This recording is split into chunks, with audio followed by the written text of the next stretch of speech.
Good morning साथियों, आप सब लोगों का फिर से एक बार स्वागत है आपके अपने YouTube channel Rohit educational channel में।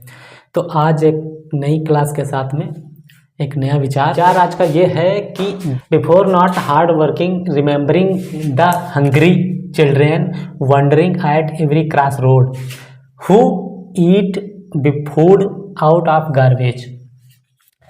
कठिन मेहनत न करने से पहले, कठिन मेहनत ना कर, ये हम सबके लिए है, हमारे लिए भी है और सभी लोगों के लिए भी है कि कठिन मेहनत ना करने से पहले क्या करना, रिमेंबरिंग द हंग्री चिल्ड्रेन, उन भूखे बच्चों को याद कर लेना। किसको याद कर लेना? उन भूखे बच्चों को याद कर लेना। ध्यान से समझना सभी लोग। वांडरिंग एट, कौन से भूखे बच्चे? Wandering at every cross road, जो प्रत्येक चौराहे पे, वंडरिंग चारों तरफ, who eat food out of garbage, प्रत्येक चौराहे पे घूमते रहते हैं और इतने भूखे होते हैं कि वो अपने लिए जो खाना खाते हैं, कभी कभी आप लोगों ने भी देखा होगा, बहुत जगह देखा होगा कि वो खाना गार्बेज, कूड़ेदान से निकाल करके खाते हैं। तो उससे बेहतर हमारी कई गुना जिंदगी हमारी बेहतर है। हम चाहें तो कोई भी अपना लक्ष्य को पूरा कर सकते हैं, अपने टारगेट को पूरा कर सकते हैं। तो उन सभी बच्चों को याद कर लेना जो बेचारे चौराहों पे भूखे रहते हैं, खाना खाते हैं। कभी देखा होगा औरतें खाना गार्बेज से निकालती, जहाँ से हम फेंक दिया करते हैं, चाय फेंक दिया करते हैं, वहाँ से लोग, छोटे छोटे बच्चे जो होते हैं, चाय पिया करते हैं। थॉट ऑफ द डे यही है कि हम कठिन मेहनत नहीं करते हैं तो उससे पहले उनको याद कर लेंगे तो शायद कुछ हमारे मन में परिवर्तन आ जाए।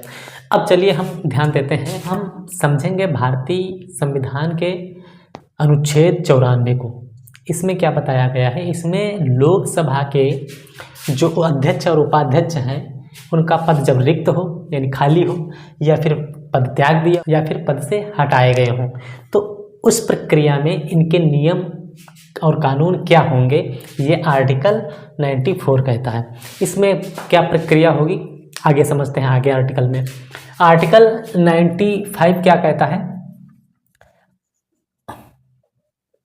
आर्टिकल 95 क्या कहता है, इसको समझते हैं। 95 में क्या है, इसमें बताया गया है, पहले 94 में क्या बताया गया था कि जब अध्यक्ष या उपाध्यक्ष का पद खाली हो तो उस समय क्या प्रक्रिया रहेगी। उसी से संबंधित आर्टिकल 95 क्या बताता है कि जब लोकसभा के अध्यक्ष का पद जब खाली हो जाएगा, रिक्त हो जाएगा, तो यहाँ पर कौन आएगा? उपाध्यक्ष। यदि उपाध्यक्ष भी नहीं है तब वहाँ पर किसी अन्य सदस्य को जब बिठाया जाएगा तो उसकी जो शक्तियां हैं, कौन? उसकी शक्तियां, किसकी शक्तियां? इसकी जगह पे, अध्यक्ष की जगह पे जो अध्यक्ष को हटाया गया था या फिर किसी कारणवश खाली था उसका पद, तो वहां पर किसी उपाध्यक्ष को लाया गया। उपाध्यक्ष भी नहीं था तो किसी अन्य सदस्य को लाया गया था। तो अन्य सदस्य को लाने के बाद में जो उसकी शक्तियां थी अध्यक्ष की, उन शक्तियों से संबंधित उसकी शक्तियां क्या होंगी, आर्टिकल 95 यही बताता है। समझ में आया क्या बताता है? फिर से देखिए कि आर्टिकल 95 कहता है कि जो अध्यक्ष होगा लोकसभा का, वो जब नहीं रहेगा, तो जब वो नहीं रहेगा तो उसके जगह पर दूसरा आएगा, उपाध्यक्ष आएगा। यदि उपाध्यक्ष भी नहीं है तो उपाध्यक्ष की जगह पर दूसरा आएगा, अध्यक्ष की जगह पर दूसरा आएगा कोई सदस्य, तो उस सदस्य की कुछ शक्तियाँ होंगी, तो उन शक्तियों को दर्शाता है 95। आर्टिकल 96 क्या कहता है? आर्टिकल 96 ये कहता है, बताता है कि जब लोकसभा के अध्यक्ष को पद से हटाने की बात चल रही हो, किसके? पद से हटाने की बात चल रही हो, और तब उस समय वो अध्यक्ष जो था जिसको हटाने की बात चल रही है, विचार चल रहे हैं, तो उस समय वही व्यक्ति जो अध्यक्ष है वो अध्यक्षता नहीं कर सकता, क्योंकि उसको हटाने की बात चल रही है, हटाने का विचार विमर्श हो रहा है। तो ये कौन कहता है? ये आर्टिकल 96 कहता है। आर्टिकल 97 क्या कहता है? ये बताता है, ये कहता है कि जो उसके अध्यक्ष और उपाध्यक्ष हैं उनके वेतन और भत्ते की बात करता है कि उनका वेतन और भत्ता क्या होगा।